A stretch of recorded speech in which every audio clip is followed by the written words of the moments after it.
नमस्कार विद्यार्थी मित्रांनो, मी प्राध्यापक आनंद केसकर, सर्वज्ञ सायन्स अकॅडमीमध्ये तुमचं हार्दिक स्वागत आहे. विद्यार्थी मित्रांनो, आज आपण ऑर्गॅनिक केमिस्ट्री मधला एक सोपा आणि महत्त्वाचा टॉपिक आपण आज कव्हर करणार आहोत आणि तो टॉपिक आहे that is types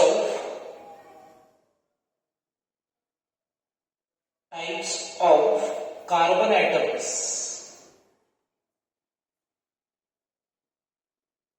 Types of carbon atoms in alkanes. Types of carbon atoms in what is alkanes. किंवा त्यालाच आपण नाव देतो degree of carbon atoms. Degree of carbon atoms.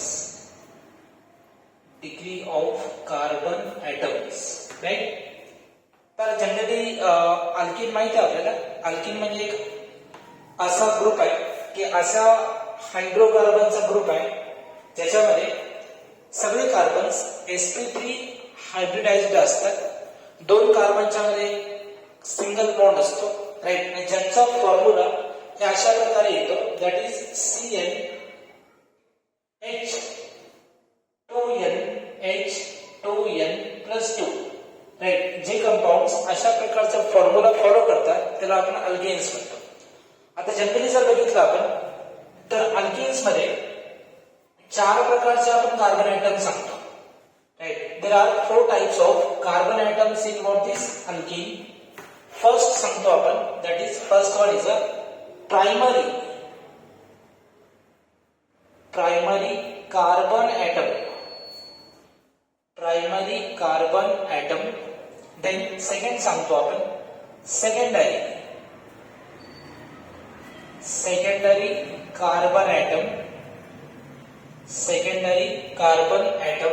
Then next tertiary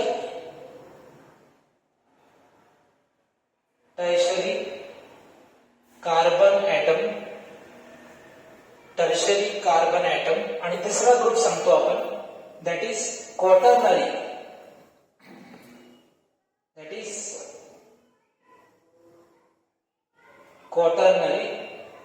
carbon atom. Right. The types of carbon atoms मध्ये, right, चार प्रकारे सांगू आपण that is 4 types of degree of carbon atoms. पहिले सांगतो आपण that is primary carbon atom. त्याला असं लिहितो, प्रायमरीचा अर्थ 1 degree carbon atom. Then 2 degree carbon atoms. Then 3 degree carbon atoms. Then 4 degree carbon atoms, right. 1 डिग्रीचा अर्थ आहे प्रायमरी कार्बन ॲटम, 2 डिग्रीचा अर्थ आहे सेकंडरी कार्बन ॲटम, 3 डिग्रीचा अर्थ आहे टर्शरी कार्बन ॲटम आणि 4 डिग्रीचा अर्थ आहे क्वाटर्नरी कार्बन ॲटम, राईट. आता बघू आपण की what is the meaning of primary carbon atom. त्याचा अर्थ काय माहितीये की जर एखाद्या हायड्रोकार्बन मध्ये, एखाद्या अल्केन मध्ये जर एक कार्बनला दुसरा एक कार्बन बॉन्डिंग मध्ये असेल, कार्बन पाहिजे, कार्बनची व्हॅलेन्सी माहिती आहे आपल्याला, कार्बनची टेट्रा व्हॅलेन्सी असते, म्हणजे कार्बनची व्हॅलेन्सी 4 आहे, राईट. दाखवताना मी ते एक दाखवायला पण लक्षात ठेवू आपण. जर एका कार्बनला दुसरा एक कार्बन बॉन्डिंग मध्ये असेल तर हा जो काही कार्बन आहे त्याला म्हणतो प्रायमरी कार्बन आणि हा पण जो कार्बन आहे तो प्रायमरी कार्बन आहे. जसं एक्झाम्पल मध्ये आपण घेऊ, सपोज CH3 बॉन्ड, CH3 असं दिलेलं आहे, याचं नाव येतं इथेन, बरोबर आहे. 2 कार्बन आहे, 2 कार्बनचा बेस आपण इथ घेतो, दोघांच्या मध्ये सिंगल बॉन्ड असल्यामुळे ते काय लावायचं आपल्याला ANE असं लावायचं, याचं नाव येतं इथेन. आता या कंपाऊंड मध्ये बघा, ह्या कार्बनची व्हॅलेन्सी 4 इथे सॅटिस्फाय होत आहे, 3 हायड्रोजन्स आहेत आणि इथे सिंगल बॉन्ड आहे दुसऱ्या कार्बन आणि या कार्बनच्या मध्ये, राईट. म्हणजे या कार्बनला दुसरा एक कार्बन, एक तर बाजूला असतात, दुसरा एक कार्बन बॉन्डिंग मध्ये, राईट. म्हणजे या कार्बनला दुसरा एक कार्बन बॉन्डिंग मध्ये आहे, याचा अर्थ हा कार्बन पण प्रायमरी आहे आणि हा कार्बन कोण आहे सांगा, प्रायमरी, राईट. म्हणजे the carbon atom which is bonded to another one carbon atom which is called as primary carbon atom. The carbon atom which is bonded to another one carbon atom and this carbon atom it is called as primary carbon atom. इथपर्यंत समजलं नाही? Yes. तर पुढच्याकडे जाऊ. 2 degree carbon याचा अर्थ आहे secondary carbon. What is the meaning of secondary carbon? जर एखाद्या कंपाऊंड मध्ये समजा हा एक कार्बन आहे, हा कार्बन दुसऱ्या 2 कार्बनला बॉन्डिंग मध्ये, हे इकडे एक कार्बन आहे, इकडे एक कार्बन आहे.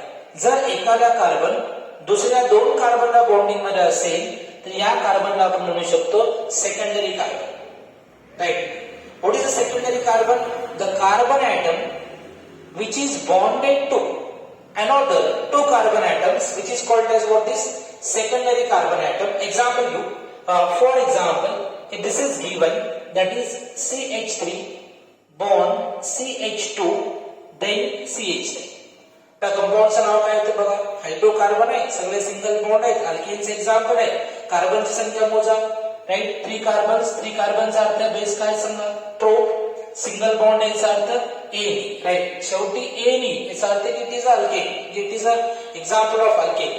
आता या कंपाऊंड मध्ये हा जो कार्बन आहे तो या एक कार्बन अटॅच मध्ये, म्हणजे हा कोण झाला प्रायमरी, हा कोण झाला primary. Right. This is a 1 degree. हा प्रायमरी आहे आणि हा सेंटरचा कार्बन आहे तो 2 हायड्रोजनला आणि 2 कार्बनला अटॅच मध्ये.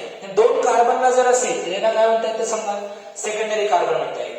The carbon atom which is bonded to another 2 carbon atoms which is called as what is secondary carbon atom. इथपर्यंत हे समजलेलं आहे? येस. तर नेक्स्ट पॉइंट कडे जाऊ आपण. What is the meaning of tertiary carbon atom? Right. समजा for example हे असं दिलेलं आहे आपल्याला, सपोज हे इथे 3 कार्बन्स आहेत, 1 हे 2 आणि 3. राईट. तर एखाद्या कार्बनला जर दुसरे 3 कार्बन अटॅच मध्ये असतील, दुसरे 3 कार्बन जर बॉन्डिंग मध्ये असतील तर त्या कार्बनला काय म्हणता येतं, हा जो सेंटरचा कार्बन आहे या कार्बनला म्हणता येतं टर्शियरी कार्बन ॲटम. पण समजत आहे? डेफिनेशन कसं लिहायचं आपल्याला, the carbon atom which is bonded to another 3 carbon atoms which is called as what is tertiary carbon atom. पण समजत आहे? Right. The carbon atom which is bonded to another what is 3 carbon atoms which is called as tertiary carbon atom. Example you suppose for example हे असं दिलेलं आहे that is CH3, हे इथे CH आहे आणि इथे एक CH3 आहे आणि इथे एक CH3 आहे. कार्बन कार्बन सिंगल बॉन्ड आहे, अल्केनचे एक्झाम्पल आहे. याचं नाव लिहिलं जातं कॉमन मध्ये आयसोब्युटेन. राईट. आयसोब्युटेन किंवा 2 मिथाइल प्रोपेन असं लिहितो. मग आता ही जे शेवटचे कार्बन आहेत ना, हे 1 2 आणि 3 या कार्बनला एक एक कार्बन अटॅच मध्ये आहे. म्हणजे 3 कोण झाले सांगा, प्रायमरी. म्हणजे 3 कार्बन्स आहेत प्रायमरी आणि हा जो सेंटर वाला आहे राईट, तर दुसरे 3 कार्बन बॉन्डिंग मध्ये आहेत. पण हा कोण झाला सांगा, टर्शियरी. राईट. दुसऱ्या एका कार्बनला दुसरे 3 कार्बन बॉन्डिंग मध्ये आहेत तर टर्शियरी. राईट. आणि एका कार्बनला 2 कार्बन बॉन्डिंग मध्ये आहेत तर सेकंडरी आणि एका कार्बनला दुसरा 1 कार्बन बॉन्डिंग मध्ये आहे तर प्रायमरी असणार आहे. तर नेक्स्ट जाऊ आपण. हे तुम्हाला समजलं असेल आता. याचा अर्थ काय, एक्झाम्पल सांगू. समजा सेंटरला 1 कार्बन आहे आणि याला 4ही कार्बन या ठिकाणी असे अटॅच मध्ये. म्हणजे जर एखाद्या कार्बनला दुसरे 4 कार्बन बॉन्डिंग मध्ये असतील तर त्याला काय म्हणता येतं, quaternary carbon atom. What is the meaning of this quaternary carbon atom? The carbon atom which is bonded to another 4 carbon atoms which is called as what is quaternary carbon atom. Right. Now the carbon atom what is? The carbon atom which is bonded to another 4 carbon atoms which is called as what is? Yes, which is called as quaternary carbon atom.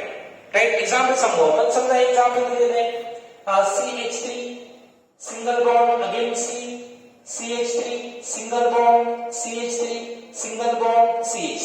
याचं नाव लिहिलं जातं निओपेंटेन. 5 carbons आहेत.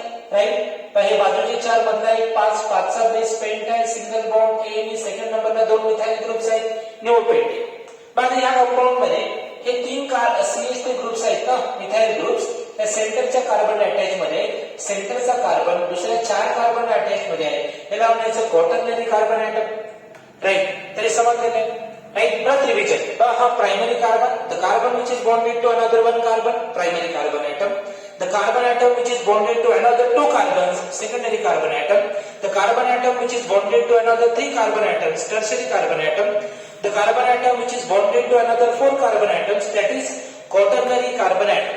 इथपर्यंत समजले. दोन examples घेऊ आपण. समजा पहिलं एक्झाम्पल आहे CH3 bond CH2 again CH2 again CH2 आणि परत या ठिकाणी दिले CH3, राईट. 5 कार्बनची लॉंग चेन आहे. 1 2 3 4 5. त्याला काय म्हणतात सांगा. यस, लॉंग चेन आहे. 5 कार्बन पेंट सिंगल बॉन्ड आहे N पेंटिंग, राईट. आता या कंपाऊंड मध्ये जर आपल्याला बघायचं की याच्यामध्ये किती प्रायमरी कार्बन्स आहेत, किती सेकंडरी कार्बन्स आहेत, किती टर्शरी आहेत आणि किती क्वाटर्नरी कार्बन्स, राईट. या कंपाऊंड मध्ये हा जो कार्बन आहे याला 3 हायड्रोजन आहेत आणि या साईडला एक कार्बन आहे. म्हणजे हा कार्बन दुसऱ्या एक कार्बन अटॅच मध्ये, तसंच हा पण कार्बन आहे एक कार्बन अटॅच मध्ये. म्हणजे या कंपाऊंड मध्ये प्रायमरी कार्बन 2 आहे, राईट. आता हा जो CH आहे याला 2 हायड्रोजन्स आहेत, 2 साईडने 2 कार्बन्स आहेत. म्हणजे हा CH2 म्हणजे सेकंडरी सेकंडरी सेकंडरी. म्हणजे या कंपाऊंड मध्ये 3 सेकंडरी कार्बन्स आहेत. टर्शरी कार्बन नाहीये, क्वाटर्नरी कार्बन नाहीये. टोटल या कंपाऊंड मध्ये 5 कार्बन्स आहेत. लक्षामध्ये यस, असं एक्झाम मध्ये किंवा कधी कधी MCQ मध्ये MSTCT मध्ये असं विचारलं जातं. कंपाऊंडचं नाव दिलं जातं, स्ट्रक्चर काढून आपल्याला असं सांगायचं असतं. शेवटचं एक्झाम्पल घेऊ. समजा हा कंपाऊंड दिलेला आहे CH3 single bond, again there is a CH3, right. CH3 CH, इथे CH3 आहे, परत CH2 आहे, परत CH3. याचं आपलं IUPAC नाव लिहिता येतं, ठीक आहे. नॉमेनक्लेचर पुढे बघू आपण. बघा आता ह्याच्यामध्ये हा एक कार्बन आहे, हा कार्बन आहे, हा कार्बन आणि हा. म्हणजे 1 2 3 4 आणि 5. हे जे 5 कार्बन्स आहेत ना ते दुसऱ्या एक एक कार्बन अटॅच मध्ये आहेत, राईट. म्हणजे या कंपाऊंड मध्ये जे 1 डिग्रीचे कार्बन आहेत म्हणजे प्रायमरी कार्बन्स आहेत ते 5 आहेत. आता जाऊ सेकंडरी कार्बन्स कडे. जो कार्बन दुसऱ्या 2 कार्बनला आहे, हा जो CH2 वाला आहे इकडल्या साईडला एक कार्बन अटॅच मध्ये आहे, या साईडला एक कार्बन मध्ये, म्हणजे हा 2 कार्बन अटॅच मध्ये आहे. या कंपाऊंड मध्ये एक सेकंडरी कार्बन आहे, सेकंडरी कार्बन 1. तर हा जो कार्बन आहे दुसऱ्या 3 कार्बनला आहे 1 2 आणि 3. म्हणजे हा कोण झाला सांगा टर्शरी. म्हणजे या कंपाऊंड मध्ये एक जो आहे तो टर्शरी कार्बन आहे, राईट. आणि नेक्स्ट सांगू आपण क्वाटर्नरी कार्बन. या कंपाऊंड मध्ये जर बघितला आपण हा जो सेंटरवाला कार्बन आहे, सेंटरवाला जो सेंटरवाला कार्बन आहे, राईट, तो कोण आहे सांगा. हा कार्बन असणार आहे tertiary, sorry that is quaternary. या कंपाऊंड मध्ये एक क्वाटर्नरी कार्बन आहे, एक टर्शरी कार्बन आहे, एक सेकंडरी कार्बन आणि 5 प्रायमरी कार्बन्स आहेत. टोटल या कंपाऊंड मध्ये हे 5 आणि 3 म्हणजे 8 कार्बन्स आहेत. मोजू आपण एकदा. 1 2 3 4 5 6 7 आणि 8, right. Primary 5, secondary 1, tertiary 1, quaternary 1, right. हा पॉइंट समजलेला आहे. खूप सिंपल आहे आणि खूप महत्वाचा आहे. तरी खूप साऱ्या पॉइंट्स मध्ये हा पॉइंट वापरला जातो, राईट. सगळ्यांना समजलेलं आहे. ओके, धन्यवाद, थँक्यू.